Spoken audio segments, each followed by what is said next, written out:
What's up, guys? Welcome to Daily Dose of Reddit. This is your host, Zach, and today's subreddit is r/EntitledPeople. Alright, this story's called Creepy Guy Comes Into My Store and Threatens to Stalk Me Home. Feels because I smiled I was hitting on him. I've been sitting on this story for a while, and I think now I'm finally ready to tell it. Here's the cast. Entitled Creep. Me. Amazing Dad. My dad. Phone kiosk guy. There was a kiosk right outside the store. Also good to know that I have ADHD, which means I also have difficulty managing emotions, and I take things to heart very quickly. So I worked for a small independent nerdy store. We were like a hot topic in the sense that we sold nerdy shirts, accessories, and even belt buckles. There were only 2 locations of the store, and one was in a small mall from my small town. When I applied, I was only 16 and looking for work to do part-time because that's what teenagers do. The first warning sign that this was a crappy place to work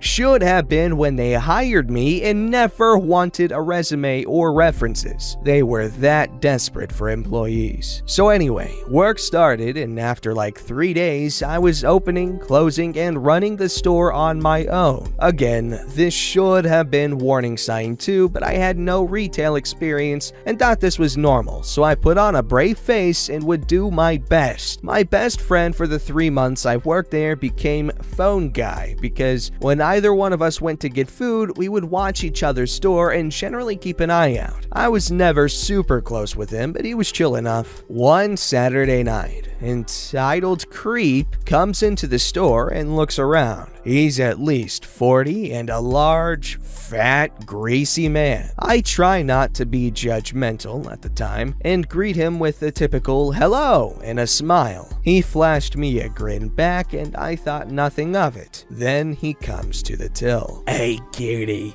I want to get this. Are you a fan of Deadpool? I am uncomfortable with the nickname. Yeah, I've read a few of the comics and played the video game for it. He's pretty cool. If you want, I own the Insert local cinema. If you ever want to see a movie like the upcoming Deadpool movie, you could see it with me. That's okay. I plan to see it with my dad this weekend. I'm trying to be polite, but I don't have the backbone yet to be firm. Why wait? How about after you close, I'll come pick you up, okay? Before I can answer, he takes his stuff, gives me a grimy wink, and leaves. I'm a little shaken at this point and near tears because I don't know what to do. I phone my dad and let him know what happened, and my dad says he'll come pick me up so I don't have to be alone. Phone Guy sees me crying and he got me a booster juice to calm me down, which was really sweet. Closing time comes around and lo and behold, who do I see sitting on a bench watching me while I close up? Entitled Creep. I'm scared pooless at this point because I don't know what to do. I didn't know at the time, but Phone Guy was calling security at that moment. I'm staying inside the store and not locking up until I see my dad, who's staying a few feet away. I finally close down. An entitled customer comes up to me. Hey sweetie,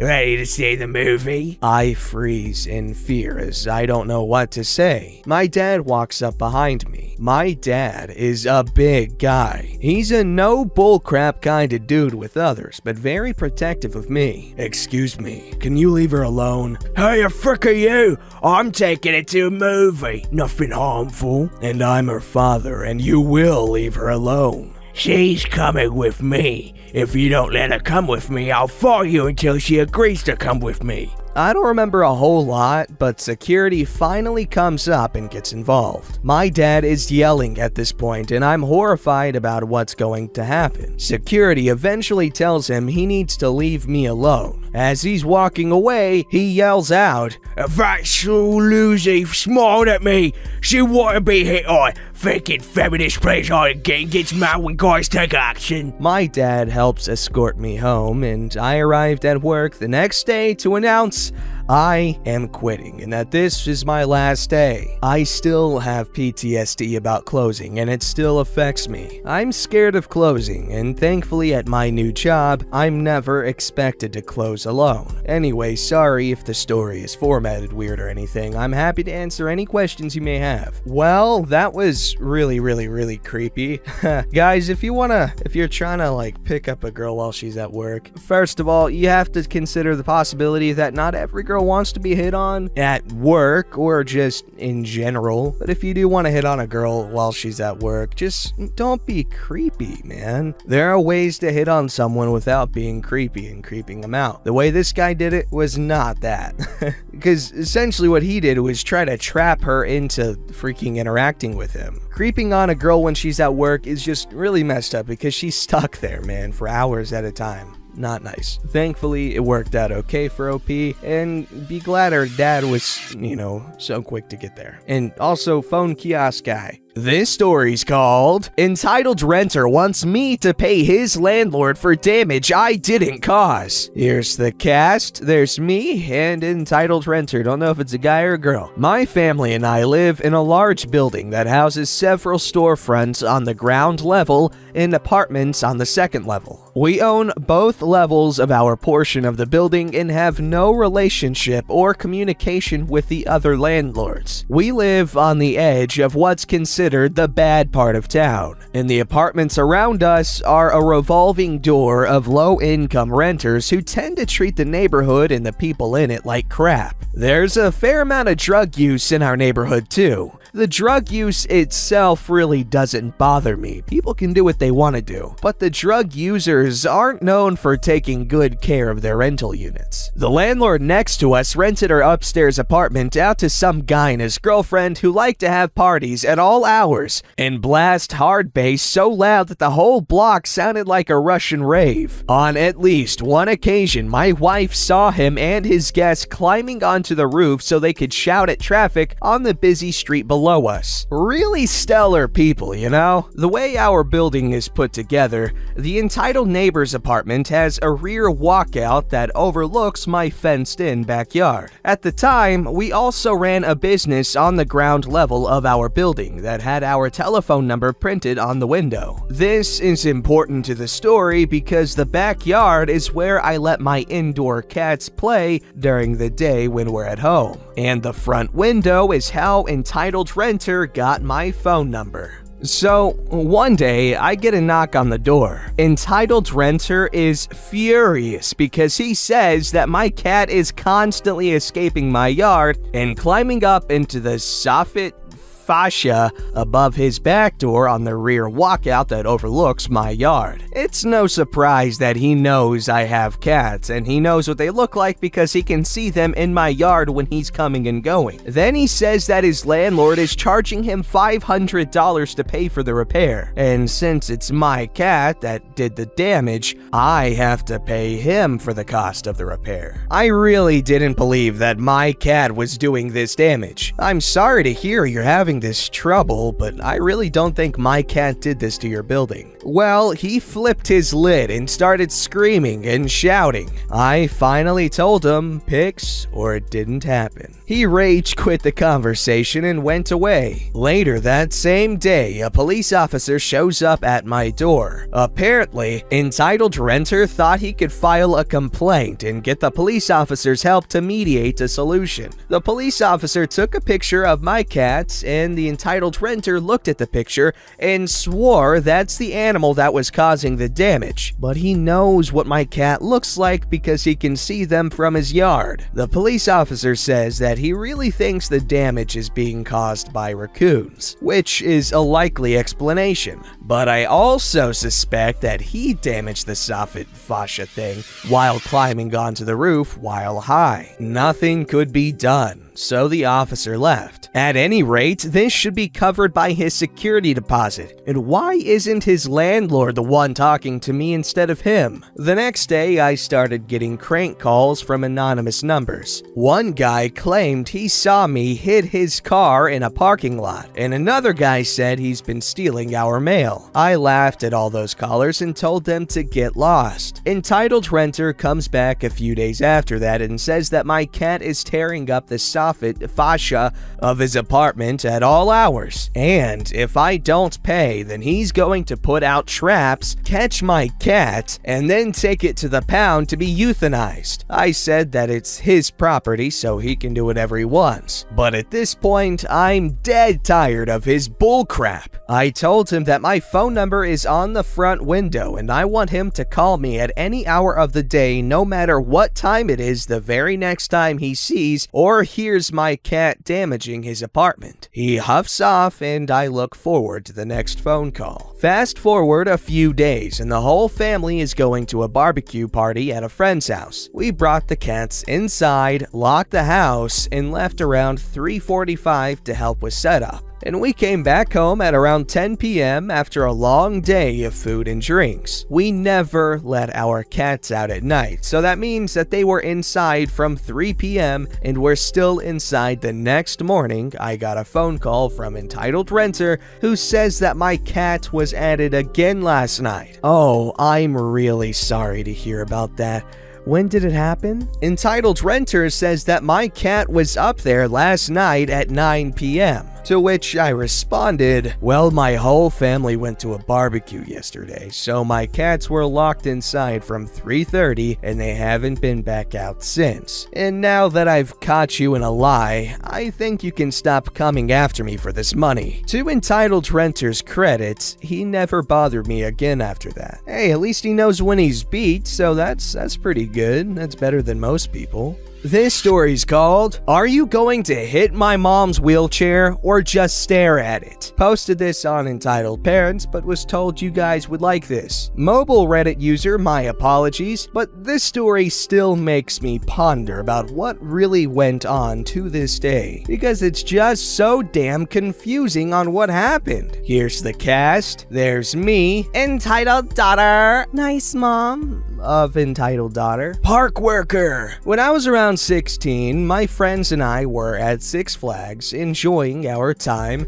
and we had been at the park all the way to the very end of the day. We rode this huge roller coaster, and as we got off, we asked this nice park worker if we could ride again without having to go all the way around the building again. There was no line, so it didn't really matter, and he said sure. We would just have to wait on the other side of the exit gate, which was nearby. As we go to the exit gate, there's the nice mother in a wheelchair and the entitled daughter. There were a few people standing around, also waiting for the ride. Now, the way the gate worked, it opened outwards. So as we tried to open the gate, we could barely squeeze through because of the wheelchair making it impossible to open. I didn't think much of this because it must be difficult to be in a wheelchair to begin with. I cannot be bothered by someone just existing in a wheelchair. However, as we tried to close the gate, my foot tapped the wheel as we went to squeeze through, and I gave a quick smile. She returned it and said sorry, keeping my eyes on the wheel to make sure I wouldn't bump into her again, making sure my friends watched out too. But Entitled Daughter, who was about 25 to 30, felt differently about the situation. Are you going to hit the wheelchair or stare at it, or both? Excuse me? You guys seem fine with pushing my mom about, so I ask again. Are you going to hit it or stare at it some more? I'm sorry, I didn't mean to do either of those things. Well, you seemed fine with doing it just now. Looking at the nice mom, I felt so sorry for her. She looked so tired and exhausted. It honestly just looked like she didn't want to be there or didn't want her daughter to freak out like this. She didn't even say anything about the entire altercation. At this point, I'm really stressed out because at 16, I was really starting to wonder if I had just done something unbelievably rude to somebody with a handicap. So I said sorry and just turned around to drop the subject. The park worker came over and all hell broke loose again. "Hello, ma'am. I'm gonna need you to move this wheelchair down a little bit. It's blocking the fire exit." No, it's fine. We're waiting for my husband. He's on the ride. We'll wait right here. "Ma'am, I don't think you understand. If you wait right here, this blocks the fire exit. This is a huge safety violation. You can move about 5 feet down." I cannot believe you're doing this to me and my mom. My husband is on the ride. He's right there. "Ma'am, I cannot start the ride until you move a few feet down. You don't even have to leave the exit ramp. I just need this gate to be able to open and close." I cannot believe this. Mama, help me out here. Nice mom says literally nothing. Looks very exhausted. "I still need you to move. I'm sorry." Forget this. We will leave. Husband's name. Get off the ride. We're leaving. They're trying to make us leave because of Mama's wheelchair. After a while of back and forth and more name calling for her husband, a big man sheepishly got off the ride and they all disappeared. My friends and I were directly in between them and couldn't move because of the way everyone was situated. So after the altercation, my friends and I just decided to get out of there. Feel bad for nice mom though. She seemed genuinely very kind. Goodness gracious, okay. Well, that daughter certainly has a lot of misdirected annoyance going on there, or something. I'm thinking she resents her mother for being disabled, and that's why she got all pissy regarding the subject. This story's called Guy Hits on Me During a Funeral, Gets Embarrassed, and Thinks He Deserves a Date. Sadly, one of my coworkers passed away last week. Because of Brovid, the official funeral was very small and family only. So, his department threw him a celebration of life or informal funeral at the park with some of his friends and family over the weekend. I wore a simple black dress and a black face mask. I get to the park and ride out of my car. I feel eyes on me. I quickly head to my group. But about halfway there,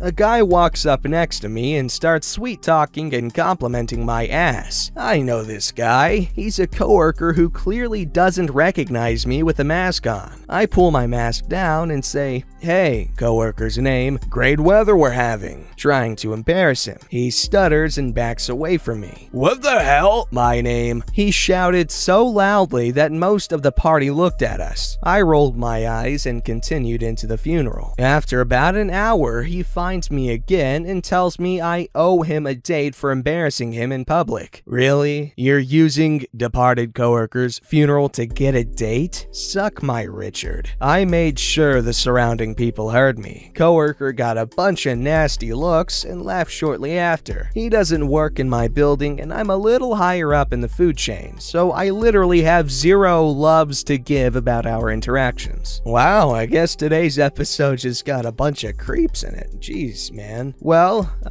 good job on OP for keeping your poise, right? Don't forget to like, subscribe, and hit that bell to never miss an episode.